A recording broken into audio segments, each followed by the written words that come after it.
chapter, in the 6th verse.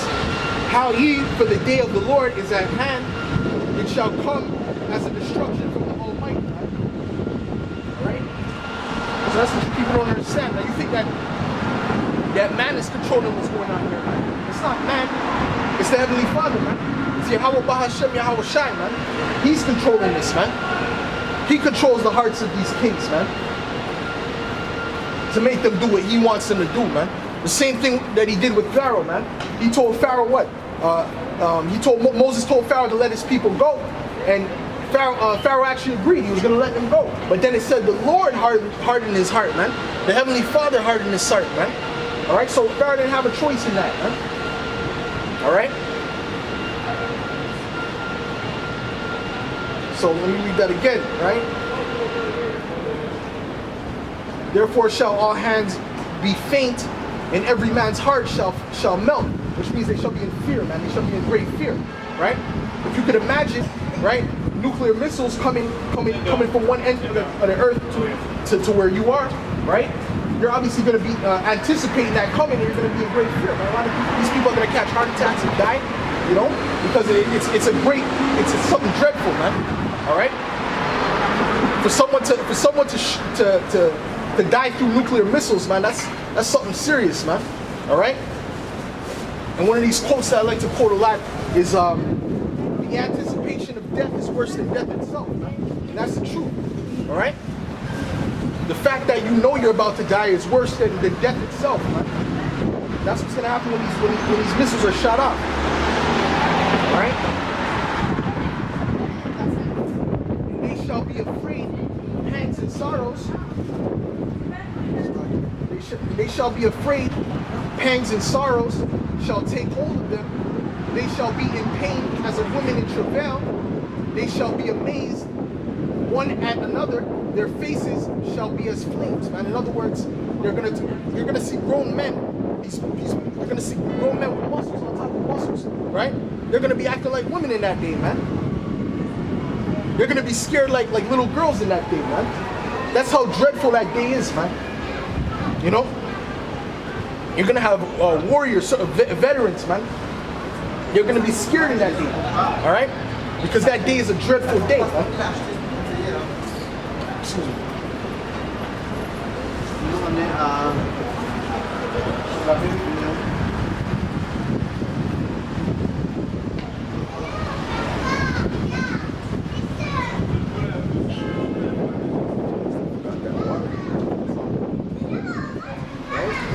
Prince of the power of the air is blowing heavy too.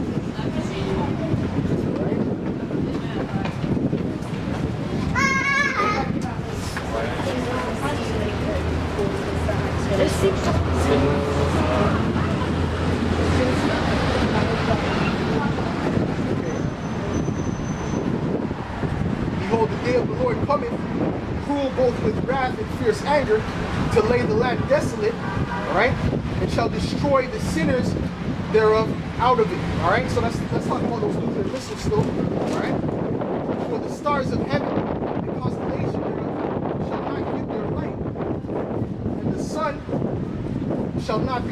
shall be darkened in his going forth, and the moon shall not cause her light to shine. Because when those nuclear missiles are in the sky, right, it says that it's going to be what, 200 million missiles.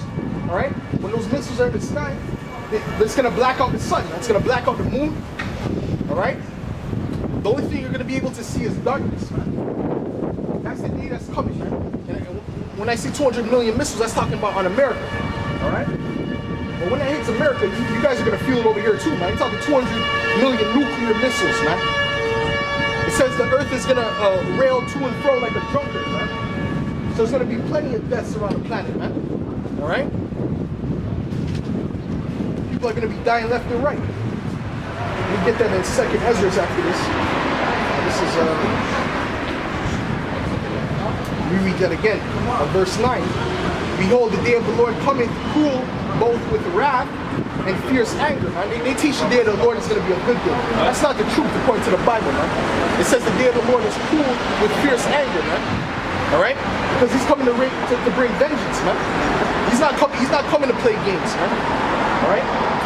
said, think not I come to send peace. I come not to send peace, but a sword. All right? So the Heavenly Father is he's not happy with the earth, man. All right? Especially you heathens. All right? Verse, for the stars of heaven and the constellation thereof shall not give her light, and the sun shall be darkened in his going forth, and shall not cause her light to shine. And I will punish the world for their evil, and the wicked for their iniquity.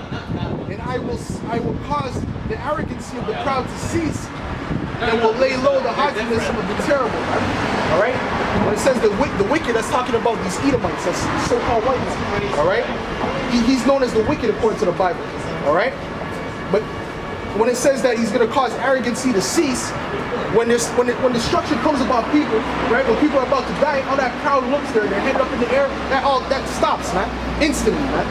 All right? They start crying, right? Their heart starts pumping faster, right? All that pride that they had prior to that is all gone out the window, man. All right? So the Heavenly Father said what? He will cause the arrogancy to cease, man. All right? And all you people are arrogant, man. I'll say the mass majority of you people are arrogant, man. Especially these Edomites, man. These Edomites, which are your so-called white people, are the most arrogant, man.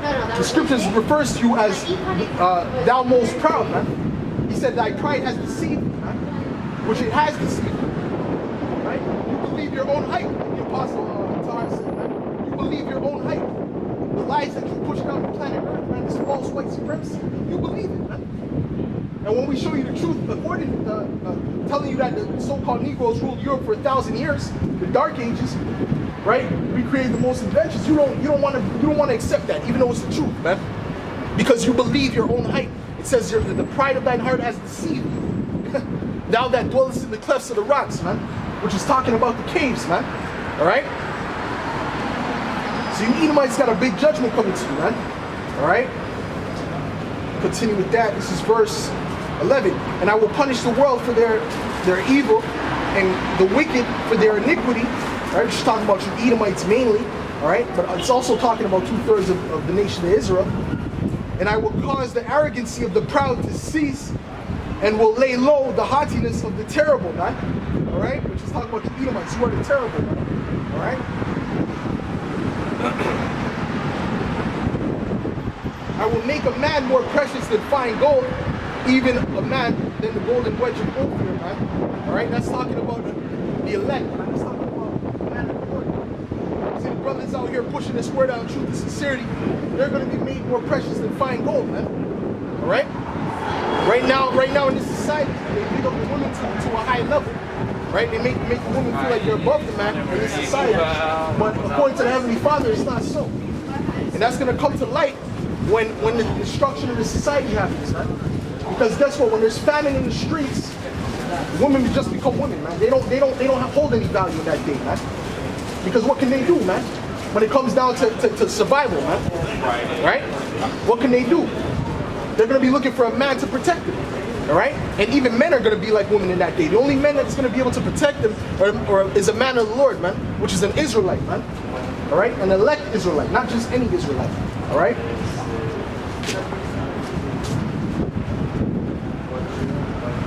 Let me get second Ezra.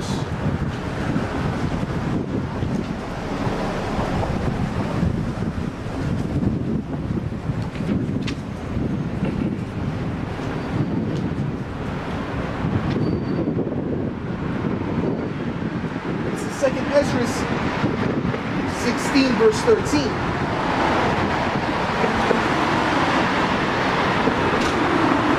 For strong is his right hand that bendeth the bow, his arrows that he shooteth are sharp and shall not miss. When they begin to be shot into the ends of the world, behold, the plagues are sent and shall not return again until they come upon the earth. Right? All right. So it says that these arrows shall be shot to the ends of the world, right? How can a regular arrow be shot from one continent to another? That's impossible. That's talking about the nuclear missiles, man. That's about to be shot on America and all around the world, man. all right, in this Third World War, all right? That's why it says the arrow shot from one end of the earth to the other, all right? I'll read that again. For strong is the right hand, whose right hand? It's talking about the Heavenly Father, right? That bendeth the bow. His arrows that he shooteth are sharp, and it shall not miss, but they shall begin to be shot into the ends of the world, all right? That's talking about the nuclear missiles, man, all right? Because the Third World War is coming. It's inevitable, all right? The apostles and elders who taught us, they were speaking about World War III 30 plus years, man. They said that it's going to come, man. And now we can see it coming, man. Those prophecies are speeding up, all right? It's evident now, all right?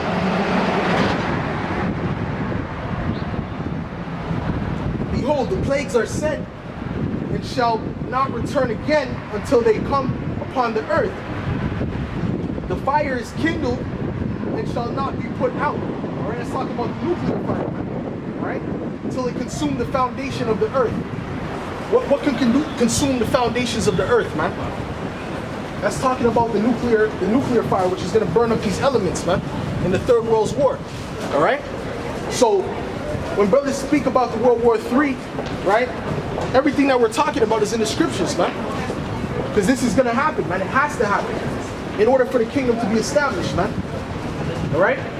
Because the Heavenly Father is bound by His word, man. And all these heathens, right? The ones who are the enemies of Israel, which are you so-called blacks, Latinos, and Native Americans, you're going to be put down, man. You're going to be put into slavery, man. All right? That's going to be in the kingdom of heaven, by the way.